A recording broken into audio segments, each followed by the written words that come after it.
이 강의는 제가 여러 번 말씀을 드렸는데 IFRS에 관한 사례 위주의 강의를 할 겁니다.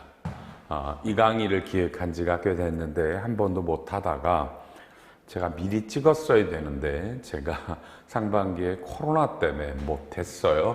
그래서 이걸 좀 동영상으로 긴급하게 찍습니다. 교과서는 아시지만 제가 우리 IFRS 하는 거 할 때 쓰는 이 재무회계 실무 조세 동남사 무조건 이 교재가 필요해요. 교재 없이는 수업을 들으실 수가 없어요.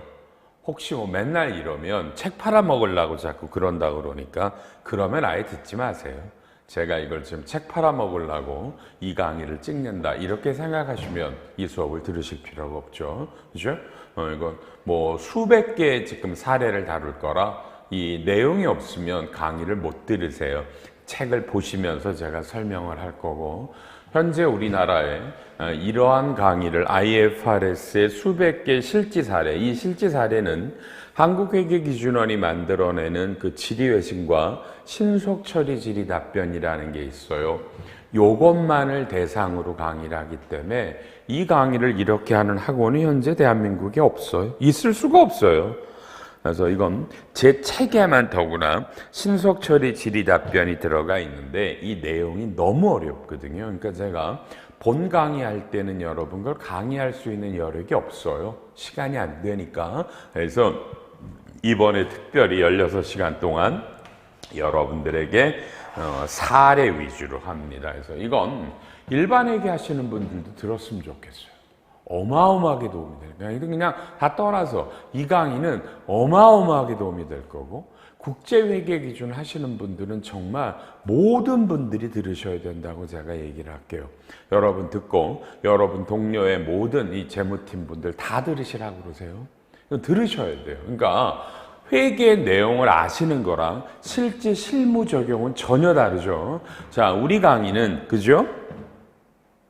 회계사 세무사 시험 강의가 아니잖아요. 실무의 강의입니다. 이해하십니까? 실무를 강의합니다. 회계사 시험 문제풀이가 아니란 말이에요. 그러니까 실무에서 이건 전부 다 여러분들이 직접 한국회계기준원에 물어본 거예요. 그리고 거기서 답변이 나온 거예요. 정말 이건 너무너무 중요해요. 그래서 그걸 좀 추려서 한 250개 정도의 내용으로 강의를 할 겁니다. 여러분 기대하셔도 됩니다. 그래서 우리가 16강으로 합니다. 자, 처음에 28페이지에 회계라는 거 다 아니까 이런 겁니다 라고 설명되어 있고 재무상태표, 포괄손익계산서들이 나오죠. 그죠? 그 다음에 33에 IFRS가 뭡니까? 이렇게 배웠잖아요. 중국 회계 등에서.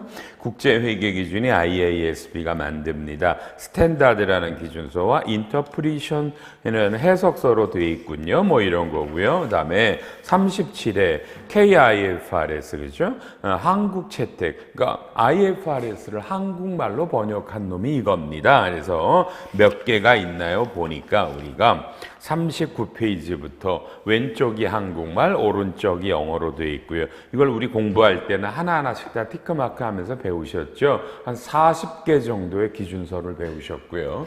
이번에 이 강의는 그 40개 기준서별로 그 기준서에 해당하는 질의회신, 그다음에 신속처리 질의답변을 합니다. 신속처리 질의답변이 중요한 거예요. 이게 신속처리 질의답변이 여러분이 한국회계기준원에 물어본 거예요. 근데 이게 여러분 아시죠? 비공개였어요. 비공개였다니까? 공개가 안 됐는데요. 여러분 아세요? 올해 2023년 1월 2일 날 한국회계기준원이 이제까지 수년 동안 여러분이 물어봤던 신속처리 질의답변을 참 웃기죠? 일시에 공개를 했어요. 그것도 1월 2일 날. 내가 돌아버리는 줄 알았네. 이 책 쓰다가. 수백 개가 한꺼번에 떴어요. 1월 2일 날. 저는 책을 다 써놨는데 그래서 수백 개를 다 프린트를 해가지고 중복되는 거 빼고 빼서 필요한 것만 이 책에 다 넣었거든요. 근데 그게 무지하게 어렵단 말이에요. 그래서 근데 도대체 중급회계 등을 강의할 때는 강의할 여력이 못 돼요. 시간이 안 되니까. 그래서 이번에 여러분 아셨죠? 제가 사례 위주로 한다 그겁니다. 자, 그래서 좋고요. 44페이지잖아. 해볼 거예요. 44페이지. 그 보론에 보면 우리 기준서 중에 그죠? 뭐가 있어요? 기준서 중에 1101호가 First Time Adoption of IFRS, 그러니까 한국 채택 국제회계 기준의 최초 채택이라는 거예요. 요 놈을 갖고 이렇게 간단하게 이 내용을 설명하면서 여기에 지리회신들을 설명하겠습니다. 44 잘 보고 계세요. 자, 빠른 속도로 칠 겁니다. 빠른 속도로.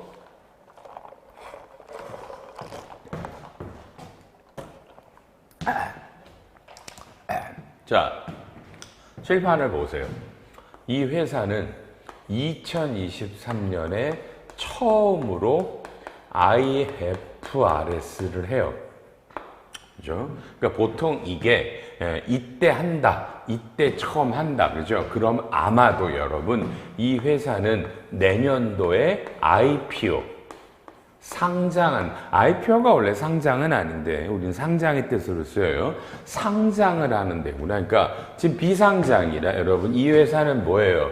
작년까지는 일반 기업회계 기준을 적용했다. 비상장이니까. 근데 2024년에 상장을 하면 우리나라 법에 따라 1년 전부터 IFRS를 하게 돼요. 자, 이럴 때 우리가 표현이, 그죠, 여러분? IFRS를 처음 하는 회계연도는 2023년이에요. 그런데 중요한 게 뭐냐면 2023년에는 여러분 이게 재밌죠? 3개년도 재무상태표를 붙여야 돼요. 3개년도. 그럼 우리가 용어를 아는데 그 전년도 여러분 1월 1일을 요 용어를 잡으세요. 요게 전환일이에요. 요 용어를 잡으셔야 돼요. 전환일, 전환인가. 2023년에 처음으로 국제회계 기준을 적용해요. 그러면 기준서 1101호 First Time Adoption of IFRS 한국 채택 국제회계 기준의 최초 채택이라는 기준서인데 그 용어가 봐요. 전환일이 1월 1일, 작년도 1월 1일이 전환일이에요. 그럼 여러분 2023년에 봐요. 원래 재무상태표는 2023년 12월 말에 재무상태표랑 비교식이 붙잖아요. 비교식이 붙죠. 그죠? 근데 얘는 IFRS를 적용한 거예요. 그런데 전년도는 일반으로 하면 안 되죠.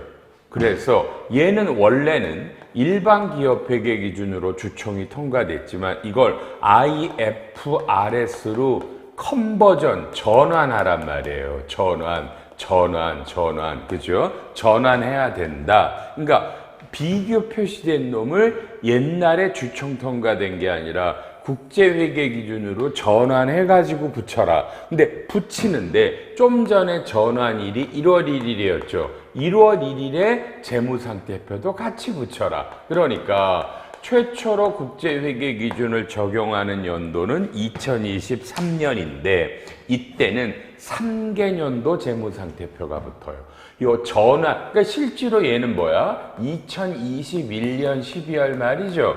요 날에 재무상태표가 붙어요. 그러니까 3개년도가 붙어서 전부 다 IFRS로 컨버전한 상태에서 이 재무상태표가 붙는다. 그럼 이제 전환분계들이 들어가고요. 여러분, 손익계산서는 그 대신에 손익계산서는 2개년도 것만 붙어요. 2개년도 것만 붙어요. 요거를 규정하는 게 1101호라는 기준서란 말이에요. 그렇죠? 1101호. 그 얘기들이 여기 설명이 돼 있고 제가 이론할 때도 많이 이걸 하셨어요. 근데 자, 이제 46페이지를 보시면 여러분 이게 바로 신속처리 질의답변이에요. 여러분 빨리 이게 뭐라 그랬어요? 여러분들 실무자가 한국회계기준원에 물어본 거예요. 거기서 기준서별로 담당 위원들이 있어요. 그 사람들이 여러분에게 답을 준 거예요. 근데 이게 원래 비공개였어요. 안 나와. 우리는 이게 세법 말하면 이게 국세청의 유권 해석이라면 예규인데 이게 안 나오니까 외부에 얼마나 궁금해요. 근데 이걸 한꺼번에 띄웠단 말이에요. 이걸 안 내보내는 게 이상한 거예요. 그러니까 원래 이걸 안 내보냈던 거는 국제회계 기준은 답이 없다. 네 마음대로 해라. 뭐 이런 원리에서 나온 건데 이건 잘못된 거예요. 아무리 답이 없어도 회계기준원이 기업이 물어본 거에 대해 답을 주면 이게 뭔지는 같이 공유해야 될 거 아니야. 그래서 올해 나온 거예요. 자, 여기서 칠판 봐요. 여기서 핵심은 뭐예요? 전부 다 뭐예요? 소급법이다. 그러니까 2022년과 2021년은 전부 다 일반 회계 기준으로 했지만 이걸 전부 다 국제 회계 기준으로 컨버전할 때 소급법으로 바꾸는 게 원칙이에요. 이게 소급법이 핵심이에요. 전부 다 뜯어 고치면서 이제 전표들이 들어가는 거예요. 그렇죠? 이 소급법에 대한 것들을 여러분이 이제 물어보는 건데 이게 조금 어려우니까 다시 한 번만 자 볼게요. 여기서 이거 참 어려워. 요 기준서가 여러분 전환일이 이거죠. 전환일이 이거면 실제로는 2021년 12월 말에 자산과 부채들이 있죠. 자, 1101호의 핵심은 두 개예요. 일단 과거에 일반 회계 기준으로 적용했던 회계 처리를 국제 회계 기준으로 컨버전 하세요가 1번이고요. 둘째, 일반 회계 기준으로 작성해 놓은 요 전환일 있죠. 전환일에 자산과 부채를 몰려요. 요 놈을 페어밸류로 공정가치로 이거를 한다. 이거를 우리는 간주원가라고 불러요. 여러분은 시가라는 표현도 더 좋죠. 그죠? 이걸 재평가한다. 쉽게 말하면 재평가예요.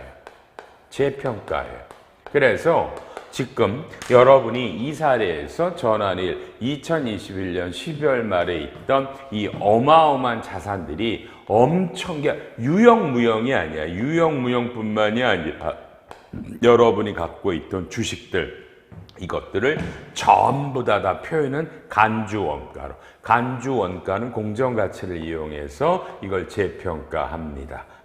재평가란 말은 원래 안 쓰지만 재평가를 합니다. 그래서 이때 여기에 해당하는 어마어마한 토지 건물 주식들이 올라가요.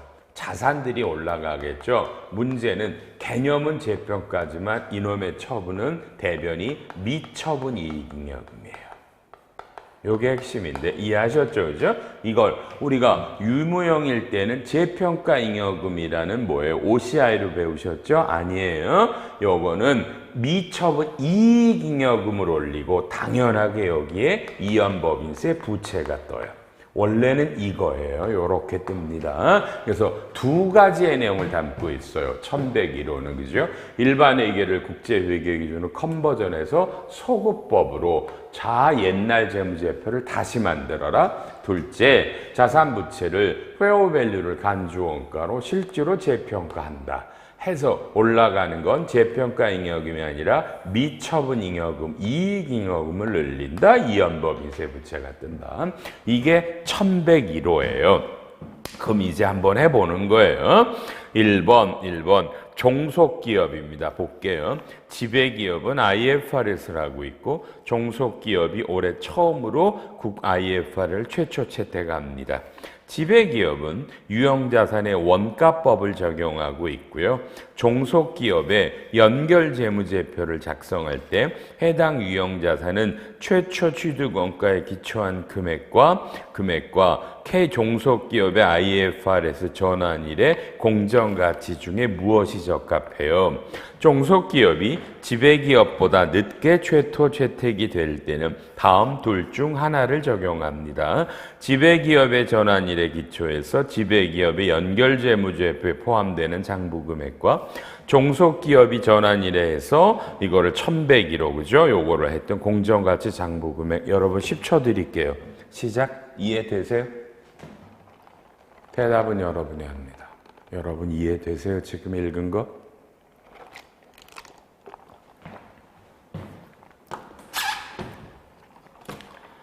이해되세요?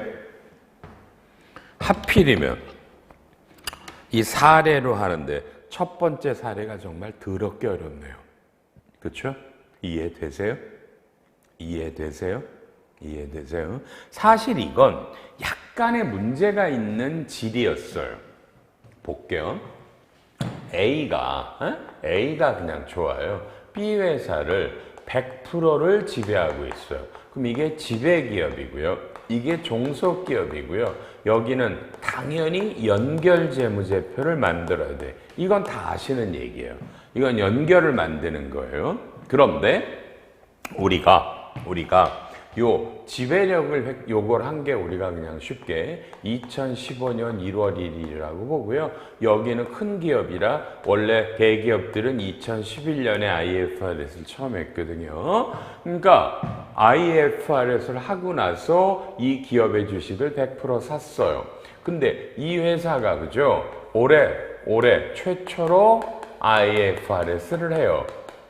그러면 아까 말했지만 전환일인 2022년 1월 1일에 그죠? 요 토지를 페어밸류로 좀 전에 재평가한다 그랬죠? 재평가한다 그랬어요. 그래서 지금 자, 이 B 회사에 이제 올해 2023년에 연결재무제표를 만들 때는 여기에는 자 봐요. 토지 원가가 100억이었는데 요게 페어밸류가 300억이라 그럴게요.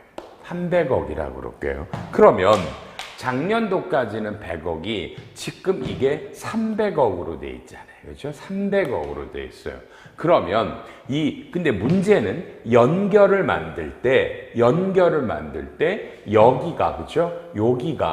요게 지배력을 취득하는 시점이라 원래는 요 시점에서 우리가 여러분이 연결을 다 아신다라고 전제하에 요 기업에 요때 지배력을 획득하는 시점에 요 자산들을 전부 다 페어밸류로 평가를 하거든요. 그럼 이때 이 땅이 요 시점에서 페어밸류는 200억이었다라고 그래 볼게요. 그러면 연결 분계에서 요 종속기업들의 자본이 없어지고요. 토지가 원가가 100억인데 요 지배력을 획득하는 시점에 이 토지 페어밸류가 200억이면 토지가 100억이 올라가서 연결재무상태표에는 이미 요 토지가 계속 200억으로 요렇게 요 200억으로 달려 넘어오거든요. 이해하셨어요? 그렇죠? 이해하셨어요? 그런데 B회사가 올해부터는 장부가가 이거를 페어밸류로 300억을 잡았을 때 올해 연결재무제표를 만들 때 이 토지는 옛날에 연결분계대로 해서 200억으로 할까요? 얘가 다시 해놓은 300억으로 할 거였는데 지금 답은 선택하세요. 선택하세요. 근데 제가 왜 이 문제가 이렇게만 들으면 얼추 이해가 되는데 문제가 뭐였냐면 여러분 봐봐요. 여기가 연결을 하게 되면 그러면 이 회사가 이걸 2023년에 했으면 이제까지는 그동안에는 일반 회계 기준으로 했으면 연결을 만들 때 이거를 IFRS로 컨버전을 했을 거란 말이에요.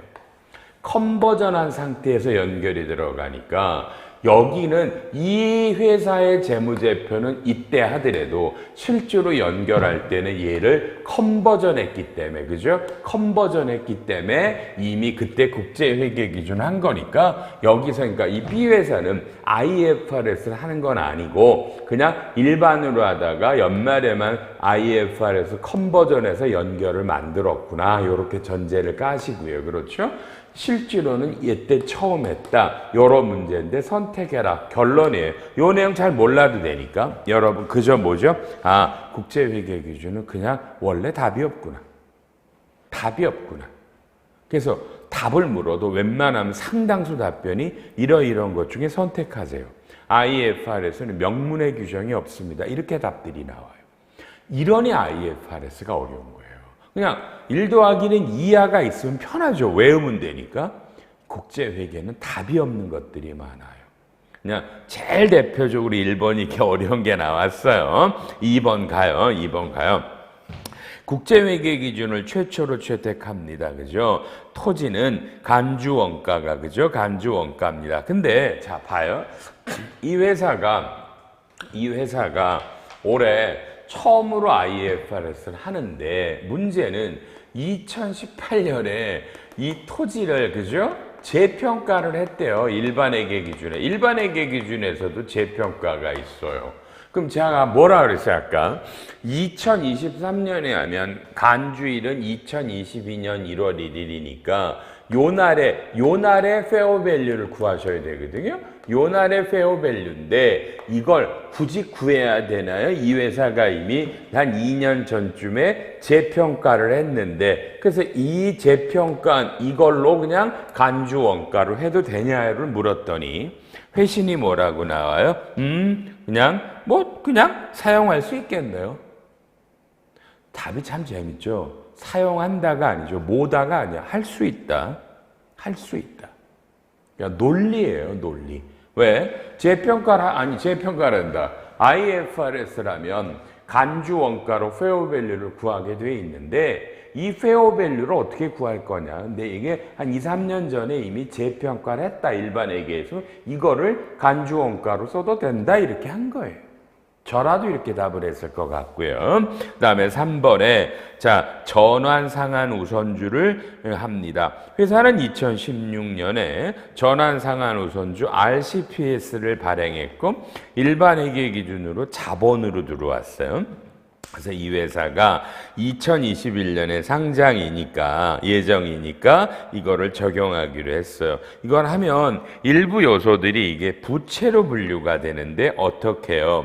이게 소급법을 해야 돼요. 뒤에 거 다 있지 말아요. 그냥 이거 뭐 예외가 있는 게 아니라 그냥 당연히 소급법이에요 라고 나온 거예요. 소급법. 써놨잖아요. 소급법. 일로 오세요. 일로 오세요. 이 회사가 몇 년도에 RCPS를 발행했다고요? 2016년에 발행했대요. 일로 오세요. 2016년에 RCPS를 발행했대. 이렇게 했대요. 그냥 자 봐요. 자본금이 100억 자본금이래. 돈이 100억이 들어왔는데요. 이게 우선주 자본금이에요. 우선주. 그러니까 일반회계 기준은 요 상환전환 우선주가 자본으로 가요. 이렇게 했었어요. 근데 이 회사가 몇 년도에 상장을 하겠대요? 2021년에 상장이면 2020년부터 해야 되니까 봐요. 2020년 1월 1일 실제로는 2019년 12월 31일 그죠? 요 날을 전환으로 해서 이거를 국제회계 기준을 IFRS로 컨버전해야 된단 말이에요. 컨버전해요. 그죠? 컨버전 하게 되면 국제회계 기준은 이 RCPS가 부채예요. 그럼 여기 우선주 자본금이 없어지고요. 그렇죠?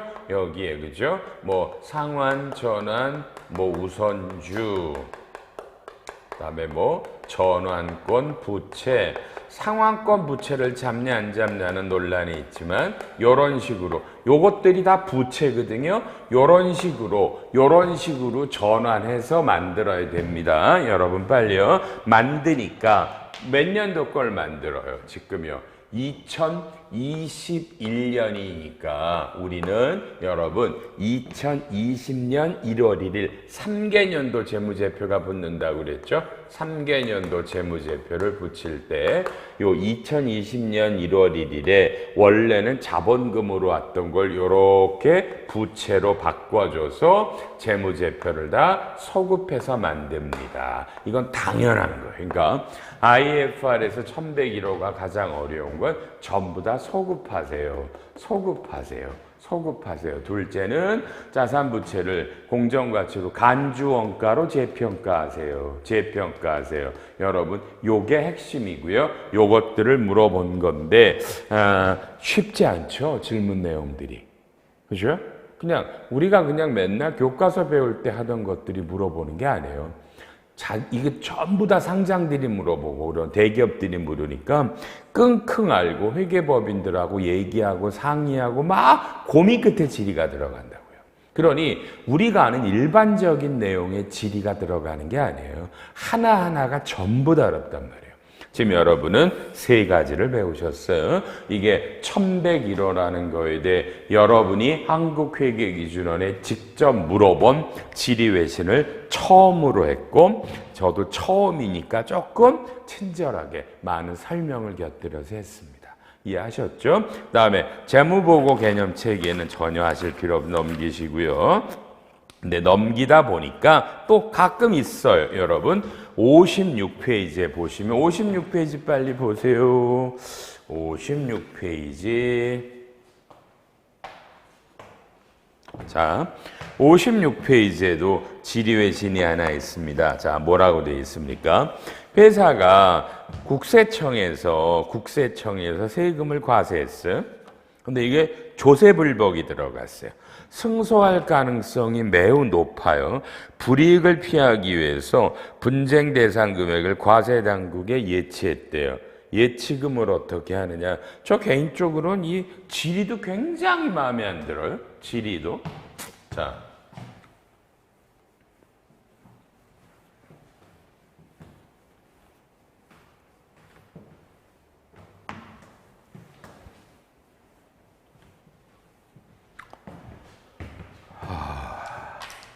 자, 다시 한번 이 강의가 그냥 대한민국의 저희, 그죠? 우리가 아는 이 강의밖에 없어요. 이 사례 위주로 IFRS라는 거. 여러분이 일반 많은 학원이 있어요. 우리 학원, 나무 학원, 위너스 학원 이런 데는 회계사 세무사 수험 강의예요. 시험을 문제를 풀어요. 그거랑 우리 같이 실무자가 하는 IF 전혀 다른 거예요. 다른 학원은 이런 불가능해요. 이런 강의를 한다는 것 자체가. 저희도 올해 처음 하니까 제발 진심이에요. 너무너무 많은 분들이 이 강의를 들으셨으면 좋겠어요. 우리 연구원 회원님들, 동료들에게 이 강의만은 들어라. 이거 좀 들어. 정말 많은 분들이 봤으면 좋겠어요. 일반 회계 기준도 들으시면 엄청나게 도움될 거니까. 그러면 얼마나 IFRS가 어렵고 얼마나 답이 없어서 선택을 하고 있고 회계 정책을 개발하라고 돼 있고 이런 걸 느끼실 거예요. 이해하셨죠? 그리고 아시지만 혹시 제 전화번호 같은 거 처음 들으시면 모르는 분이 있어요. 이건 제 전화번호예요. 전화번호니까 이런 국제회계기준 사례 몇 번 이런 궁금하신 것들 저한테 같이 문자로 상담해 주시면 제가 바로바로 할게요. 네, 제가 IFRS는 있죠. 여러분이 물어보면 제가 한 50%밖에 답을 못해요. 50%는 저도 답을 못 드리는 경우들이 많아요. 그래도 누구하고도 같이 한번 상의하고 싶다? 그러시면 언제든지 제 이름은 이항순이 아시니까 전화하셔도 되고 문자하셔도 돼요. 아셨죠? 언제든지 상담하세요. 저한테 수업 듣는 모든 분들에게는 저는 전화번호를 알려드리니까 같이 얘기해 보자고요. 같이. 제가 정답을 말하는 게 아니라 사례를 듣고 같이 한번 얘기를 했으면 좋겠네요. 제가 얼마든지 여러분과 함께 상담할 겁니다. 지금 자 볼게요. A라는 법인에 대해서 우리나라 국세청이 그렇죠? 세금을 과세를 했어요. 과세했어요. 부가라고 그러죠. 100억이 나왔다고 할게요. 그러면 이게 회사가 이 방법이 아시잖아요. 두 가지가 있단 말이에요. 뭐예요? 안 내고 그냥 조세불복을 하는데 그럼 이 법인의 자산에 압류들이 들어가요. 그렇죠? 압류들이 들어가니까 보통은 이거를 회사가 납부를 하죠. 납부하고 조세불복에 들어가요. 조세불복에 들어갑니다. 조세불복이 잘 아시는 조세심판원에다 하는 방법 또는 감사원 거를 선택하실 수 있고요. 여기서도 기각이 되면 이제 법원에 가서 삼심제도로 가죠. 여러분이 오죠. 여러분이 잘 아시는 과세적부심은 이 전 단계입니다. 과세적부심은 고지가 되기 전이니까 그건 불복이라고 하실 수가 없어요. 세금을 내고 심판원에 가시든지 감사원에 가는 걸 선택하시고요. 요건 조세심판원, 요건 감사원, 심사청구, 기각이라고 그러죠. 여러분이 지시면 3심제조로 행정법원, 고등법원, 대법원으로 가는데 이런 불복인데 여러분이 100억을 냈는데 이건 어떠한 이유로도 보니까 이건 여러분이 무조건 승소하실 것 같아요. 돌려받을 것 같다고요. 그러면 요 100억을 낸 돈은 자산으로 가자. 이건 물론 회계사들이 어기를 해줘야 돼요. 이건 이러이러한 사유로 뭐 대법원의 판례나 뭐가 있어서 이건 법의 절차를 받으면 당연히 환급될 것 같다. 그럼 이건 이 100억은 보통은 법인세 비용으로 들어가야 되는데 분명히 이길 것 같은데 이길 것 같다라는 판단을 쉽게 하긴 어려워요. 어렵지만 요게 자산으로 갈 수 있다더라. 그렇죠? 근데 이걸 뭐 예치했다라는 말이 제가 굉장히 거슬려요. 지금 무슨 세금을 예치합니까? 지금 그죠? 공탁 하나 지금 우리가 공탁을 해 세금을요? 이런 말은 잘 안 쓰는데 왜 이렇게 지리가 들어갔나 모르겠어요. 요런 말들이 있습니다. 되셨죠? 그 다음에 또 쭉쭉쭉 이제는 66페이지는 이제 기준서가 1001호로 갑니다. 재무제표를 표시하는 기준서들이 나오죠. 그래서 우리가 자산부채 자본이 뭐냐 뭐 이렇게 나오고요. 여러분요. 자, 81페이지에 우리가 중급회계할 때 굉장히 많이 했던 얘기인데 여러분 81페이지 맨 밑에 보론 빨리 10초만 좀 읽어보실래요?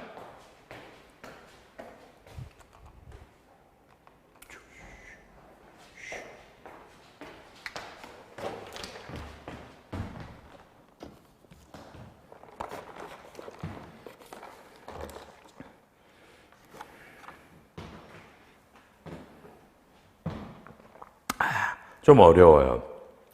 굉장히 어려워요. 자, 81페이지에 현행기준서 69번에 가로 4번을 한번 다시 읽으시고요. 넘기셔서 82페이지에 2번 2020년 개정의 내용 69번의 가로 4를 빨리 읽고 읽어보세요. 빨리 읽어보세요.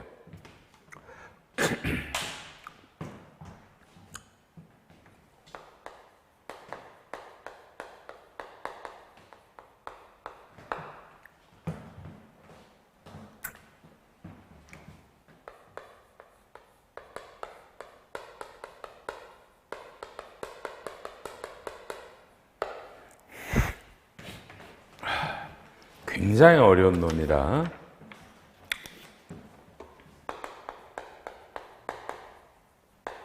자, 칠판 보세요. 이건 여러분 생각 이외로 어려운 놈이에요. 그러니까 이게 회사가 A라는 법인이 외부로부터 이렇게 차입을 했는데 요 차입이 이게 유동부채냐 여러분 비유동부채냐를 구분하는 기준이에요. 구분하는 기준인데 이게 원래는 보고기간 후에 보고기간이라는 게 12월 말이에요. 보고기간이 1월 1일부터 12월 말이니까 보고기간 말이 12월 말이니까 보고기간은 1월 1일부터 이렇게 되죠. 그러니까 요거 후니까 그러니까 12월 말 결산일 이후에 내년에 이 차입금을 12개월 이상을 연장할 수 있는 무조건적인 권리를 가졌다.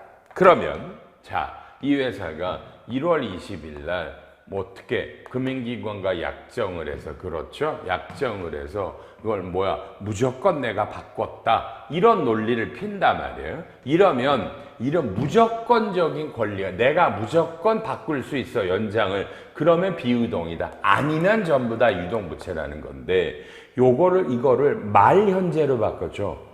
보고기간 말이니까 12월 말 현재 내가 이런 권리가 있어야 돼. 그러니까 내년에 있으면 안 된다. 연말에 이런 권리가 있을 때만 바꿀 수 있다. 이거 바꾼댄다. 비유동이다. 라고 하는 거예요. 근데 이걸 이렇게 바꿔서 올해부터 적용하려고 그랬는데 1001호가 이게 약간의 문제가 있었고요. 또 여기에 하나 문제가 바로 여러분 자, 또 교과서에 83페이지 76B에 이게 전환사채거든요.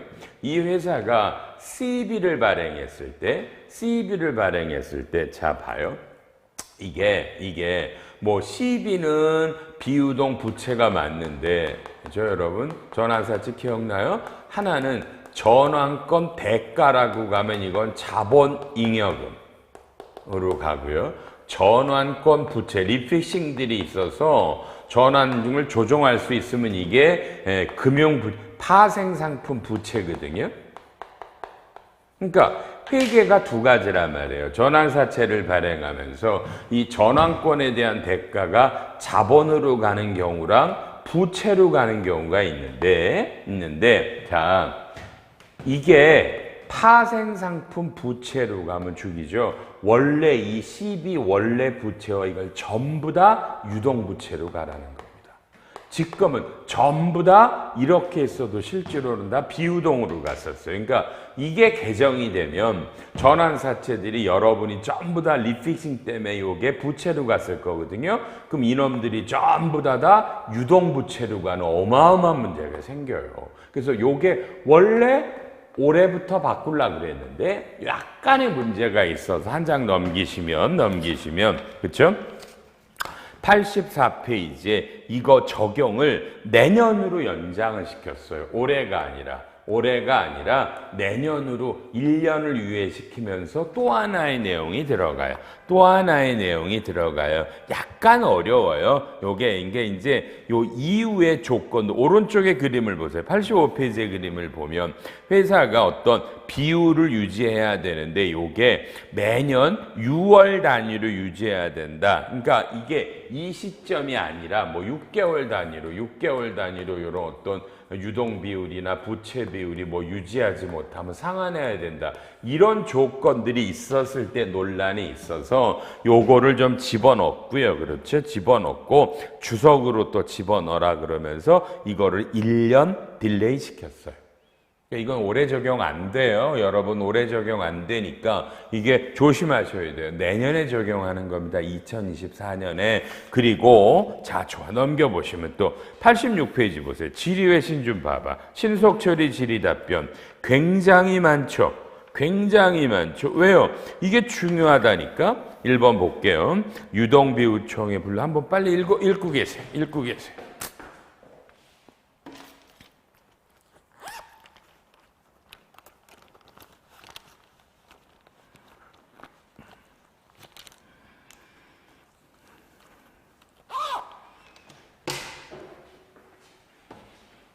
자, 같이 봐요. 회사가 금융기관과 3년짜리 차입을 했어요. 그렇죠? 네, 부채 비율을 일정 수준 이하로 유지해야 되고요. 위반하면 즉시 상환해야 돼요. 첫 해 연말에 부채 비율이 악화돼서 위배했는데 이거를 그냥 봐줬어요. 6개월 내에 개선하래요. 그러니까 원래는 올 연말에 이거를 뭐 상환해야 되니까 무조건 유동부채로 가야 되는데 금융회사가 6개월을 봐줬대요. 이럴 때 이게 유동으로 가요 그랬더니 대여자가 즉시 상환에 대한 유예기간을 합의를 했고 유예기간이 12개월 미만이죠. 그죠? 유동부채로 분류하라. 그러니까 연말 현재 원래는 갚았어야 돼요. 그러니까 근데 6개월만 유예를 줬죠. 그러니까 12달 이상을 연장하는 무조건적인 권리가 아니죠. 왜요? 내년 6월 말에 부채비 아니면 상환해야 되니까 당연히 유동부채로 간다. 이런 질문이 무지하게 많은 거예요. 2번 유동과 비유동을 분류하는데 연초에 사채를 발행해서 3년이고요. 그 다음에 만기에 이 사채를 상환하기가 어렵대요. 그래서 사채 인수 금융기관과 도래하는 매년말 일정 금액을 상환하면서 만기를 연장한대요. 그러니까 이게 3년짜리인데 내 회사가 악화돼서 3년 후에 못 갚어. 그러니까 이걸 좀 일부 갚으면서 계속 연장한대요. 계속 연장하기로 합의했대요. 다만 회신해 보면 이건 구체적인 합의가 필요한데, 그러니까 일단 일정 금액을 상환하면서 연장을 해준다라고 돼 있었죠, 그죠? 구체적으로 요 금액을 올해 얼마, 내년 얼마 이런 게 없다. 그럼 이것도 역시 뭐죠, 그죠? 무조건 12달 이상의 내가 이거를 내년 안에 안 갚아도 되는 무조건 권리가 있는 게 아니잖아요. 합의가 분명하지 않아. 지금 봐주지만, 그죠? 나눠서 내는데, 사실 이것도 애매해. 합의가 이루어졌을 텐데. 그러니까 이게 무조건적인 권리가 없다. 그럼 무조건 다 유동부채입니다. 그러니까 대다수의 답변이 다 유동부채로 나와요. 한번 전환사채를 발행했는데, 전환권을 파생부채로 회계 처리를 했어요. 만기가 12개월 이후에 도래되고 전환권은 12개월 이내 행사할 수 있습니다. 이럴 때 그죠? 이 전환권이 유동부채입니다. 이거는 사실은요. 보세요. 요게 2024년부터 개정이 되면 이 전환사채 원래 부채와 전환권을 부채로 잡은 건 무조건 유동부채인데 아직은 개정되기 전에 질의를 한 거지만 이 전환권을 부채로 잡았다. 근데 이게 내년 안에 이게 그죠? 내년 안에 당기말 현재 뭐 이렇게 됐다. 전환권은 1년 이내 행사를 할 수 있는 거예요. 이럴 때는 요놈은 유동부채다. 그러니까 지금 이 전환사채 만기는 3년인데 아직 올 연말에 상환일이 3년이 내년엔 안 와요. 근데 전환권은 내년부터 주식으로 바꿀 수 있다. 그럼 요 놈은 파생상품 부채는 유동으로 간다라는 거예요. 유동으로 간다. 요게 개정이 안 돼도 그렇죠. 그리고도 요게 전환될 가능성이 많다. 내년 안에 주식으로 바꿀 거다. 그럼 요 전환사채도 유동으로 가야 된다. 이해하셨어요? 하셨어요? 그렇죠? 다만 요게 전환권 대가가 자본이면 만기가 내년에 도래되기 전까지는 전부 다 이건 비유동이고요. 이런 거고 내년에는 무조건 요놈과 요놈은 무조건 유동으로 갑니다. 전환권 대가로 가면 비유동이고요. 4번 전환 우선주입니다. 주식으로 보통주로 전환할 수 있는 우선주를 발행했고 이거를 부채로 잡았어요. 이게 10년 이내 언제든지 이 투자자가 보통주로 바꿀 수 있어요. 바꿀 수 있어요. 이러면요, 뭐예요, 그죠? 보고기간 후 적어도 12개월 이상 전환 옵션을 행사하는 걸 연기할 수 있는 권리가 없습니다. 그러니까 하여튼 10년을 줬는데 아무 때나 전환할 수 있다며, 그죠? 전환 우선. 그러니까 국제회계 기준은 이런 전환 우선주들이 다 부채로 간단 말이에요. 부채로 간단 말이에요. 여기서 부채로 그러니까 언제 전환할지를 모르잖아요. 그러니까 내년부터 무조건 전환해도 된대잖아. 그러니까 유동으로 간다라는 거고요. 5번에 매출 채권입니다. 그렇죠? 이건요.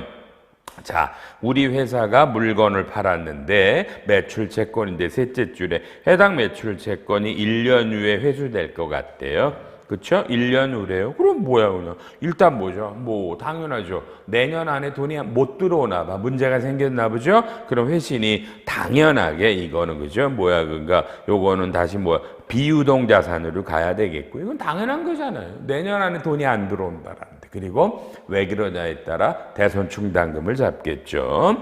임대보증금입니다. 임대보증금은 그렇죠. 건물과 건물에 대해서 임차인과 그러니까 건물 중가 봐요. 1년을 했고요. 1년을 했고요. 4개월 전에 나 이제 안 해요. 안 하면 2년이 자동으로 연장이 됐는데 저쪽에서 통보가 없었어. 그럼 당연히 이건 비유동 부채죠. 그렇죠? 연말 현재로 4개월 전에 임차인이 나 연말 끝나면 나가요라고 통보를 안 하면 2년이 연장이 되면 임대 기간은 1년이라도 이건 비유동 부채입니다. 7번 회사는 조기 상환권이 부여된 전환사채를 요새 전환사채에 조기 상환권이 많아요. 전환권은 그러니까 전환권은 다 이게 파생상품 부채로 갑니다. 국제회계는 거의 다가 자본으로 가는 경우가 없어요. 그렇죠? 그리고요, 조기상환 청구권이 1년 이내에 도래되는 겁니다. 만약에 그러면 이거 뭐 당연하겠죠. 그러니까 이 요새 전환사채는 만기가 3년이다 그래도요. 그러니까 만기에 돌려받거나 주식으로 전환하거나 아니면 조기 상환권이 있어요. 나 빨리 돈 줘. 근데 내년 안에 이게 조기 상환권에 행사될 것 같아. 돈을 갚아야 될 거야. 그럼 유동으로 가라는 얘기입니다. 뭐 얘기해보면 답이 워낙 뻔한 것 같아. 그런 겁니다. 8번 교환사채. 회사채를 발행했는데 얘가 원하면 내가 다른 회사 주식을 갖고 있어요. 우리 회사 사채권 투자자가 내가 만기 때 돈을 주는 게 아니라 얘가 되면 내가 갖고 있는 우리 다른 회사 주식을 주는 거예요. 이게 교환사채입니다. 반가로 3번에 교환 청구가능 기간이 발행일로부터 1개월이 경과된 날부터 만기일 1개월 전까지를 할 수 있다. 그럼 이거 뭐 바로 교환할 수 있다라는 거죠. 언제든지 교환할 수 있죠. 근데 문제는 상환하는 건 아니잖아요. 내가 갖고 있는 주식을 주더라도요. 그렇죠? 그러나 그건 일종의 상환으로 보기 때문에 이것도 이 교환사채도 유동부채입니다. 지금 거의 다 유동으로 나왔죠. 그러니까 이 유동이냐 비유동이냐는 어마어마하게 중요한 거예요. 요 유동 1001호에 해당하는 요 놈도 철저히 한번 읽어보시고요. 한 번 바뀌는데 또 바뀌어서 원래는 2024년부터 바뀝니다. 여러분 이런 식으로 앞으로도 15강을 해서 이 책에 있는 모든 지리외신과 신속처리질이 답변합니다. 이제 여러분 1강을 끝났습니다. 2강에서 뵙겠습니다.